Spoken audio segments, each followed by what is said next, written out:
Hey, this is Coach Wilson, and this is Unit 1, Day 1 Notes. First thing we're going to start off with is journal number 1. And a pilgrimage is a journey to a religious or sacred place or someplace important to you. And that's what I want you to write about. Where would you go on a pilgrimage? If I could give you the opportunity to go anywhere, no money is no object, visit any place, where would it be? Places such as Bethlehem, Jerusalem, Alaska, or maybe even the Grand Canyon. But I want you to tell me why, explain, and be specific. Now, we're going to go ahead and move into our Unit 1, Day 1 notes. The first things we're going to start talking about are migration and early civilizations. We want to hit those early Native American peoples today with our notes. Our essential question for the day: how did early civilizations in the Americas influence the future development of the American colonies? And we're going to talk about a few different civilizations as we go throughout our notes, but first and foremost, we want to start with the beginning of America. Sometime about 20,000 years ago, historians believe that humans migrated across the Bering Strait, across an ice bridge known as the Bering Land Bridge. Now, this is the first human migration that is known by historians to the New World, and these people spread all over North and South America over the course of thousands of years. And this is the group that we refer to when we speak of Native Americans. Now, some things about these Native Americans: they were hunters, gatherers, nomads. They're also agrarian, meaning they had most of their society based on farming. Generally, corn was very popular among various tribes. They also believed in the spiritual properties of nature and communal living. All this means is that they shared everything in their community. Members worked together to try to survive. But never did you really see a very permanent settlement in many of these early American societies. They're very small, scattered out, but very similar to what a lot of native tribes end up being, which is women would generally take care of the home and the children, and then they would tend to the crops and gather. Men often hunted, fished, and cleared fields and would defend from other tribes, potential predators such as animals, things of that nature. Now, one of the first groups that we'll talk about today, and one of the really first developed civilizations in Mesoamerica or Central America or whatever you want to call it, was the Olmecs. And they lived somewhere around about 1000 BC. Their society really began to develop, and they're going to thrive for about 700 years. They're located around present-day Mexico. They're in the Mexican Gulf Coast, right around the Yucatan Peninsula. They also consisted of large villages, temple complexes, and pyramids. And there's a lot of historians who would argue that there's potential that they had influences from the Egyptians at some point in time. Obviously, the Egyptians had some seafaring capabilities, and there's possibility, air quotes, if you could see my air quotes right now, there's a possibility that at some point in time the Egyptians had an influence on these early Native American peoples. But it's also possible they just figured out how to build a pyramid. But they spread ideas throughout Mesoamerica until they were destroyed by what many native peoples were destroyed by during this time period. They were destroyed by civil war and disease. Now, around about 200 CE, or if you grew up old school AD, CE just means Common Era. BCE means before Common Era, and then growing up, some people living in the Bible Belt learned before Christ and after death. But whichever one you associate with does not matter, just as long as you understand which side of the zero it falls on.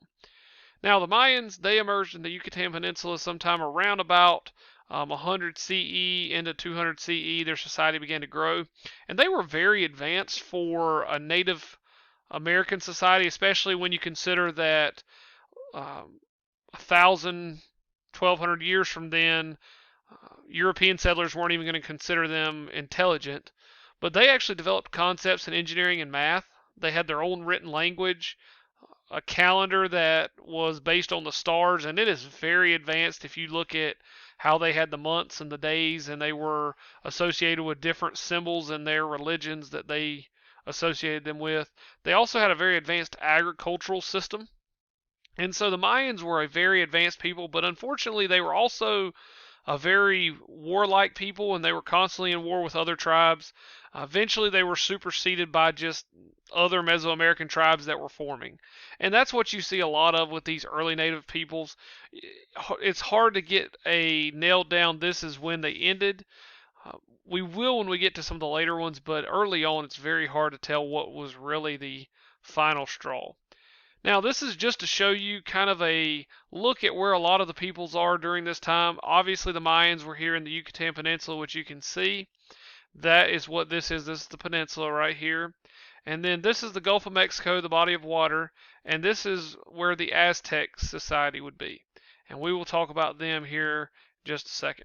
So, from 1428 to 1521, the Mexica, they dominated present-day Mexico City and most of Mexico.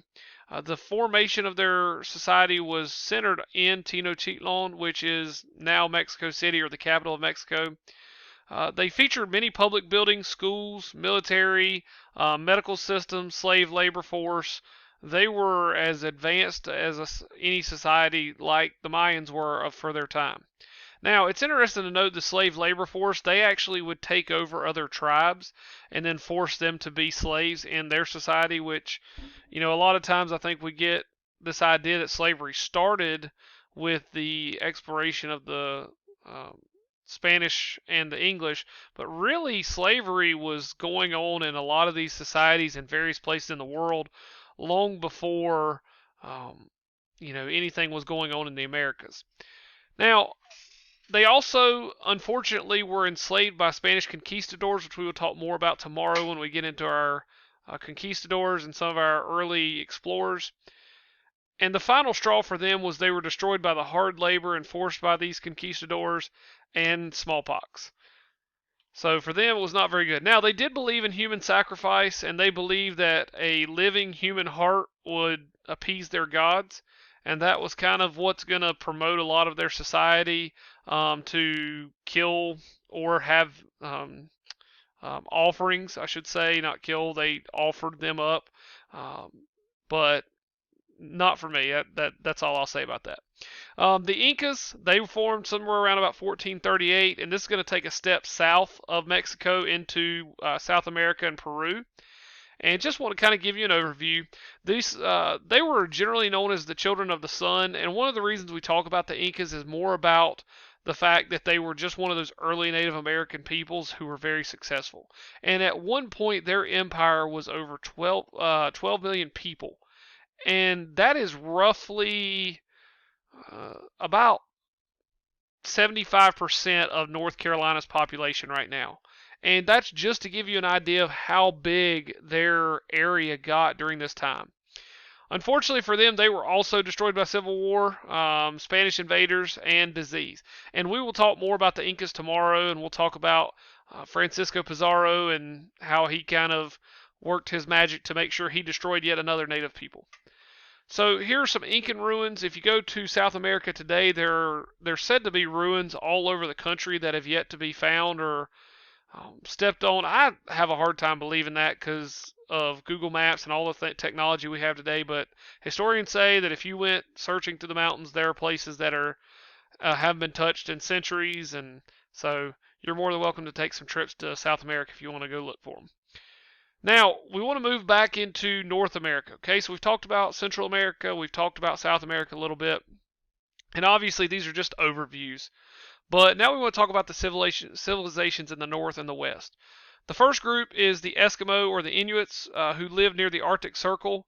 They fished and hunted seals. That was kind of their two main focuses. They were also big game hunters like elk, things of that nature, but also nomads. Okay, they worked with tools. They did some hunting and gathering every now and again. You're also going to see some other tribes in the Northwest who are very similar, fishing, hunting, gathering.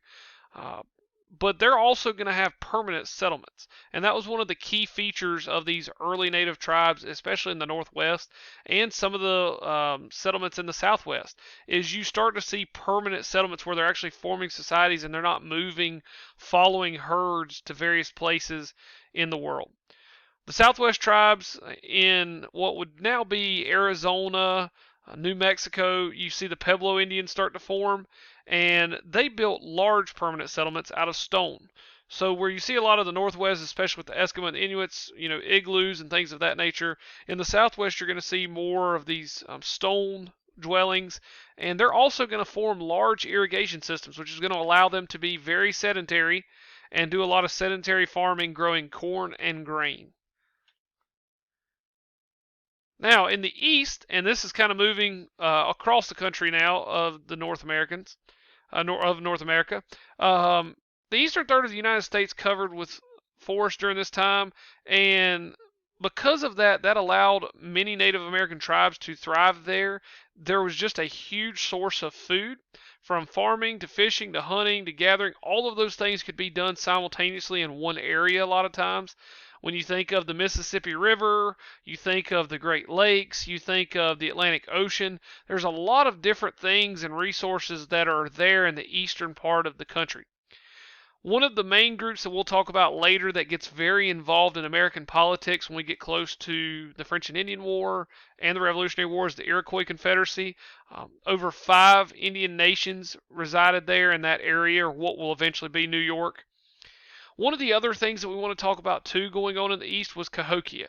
And it was a trading center near St. Louis where a lot of Native American tribes kind of came together and traded for grain and corn and all sorts of things. And at one point, Cahokia actually had a population of over 40,000, somewhere in around about 1200 AD. So roughly 290 some years before the first settlers stepped foot in the Americas, there was a trading center where the society was flourishing and people were working together, and Native American tribes were trying to help each other. A lot of this was caused because of the Mississippi River, and the Mississippi River is going to be kind of a constant theme throughout American History 1 as we study. Now, here are your questions for the day. Make sure you get these answered. You've got 5 questions here. Should not take you very long at all if you want to pause the video and get these answered. And then here are your vocabulary words. You have 6 of them today. Make sure you copy these down on the vocabulary sheet. And if you have any questions, please let me know.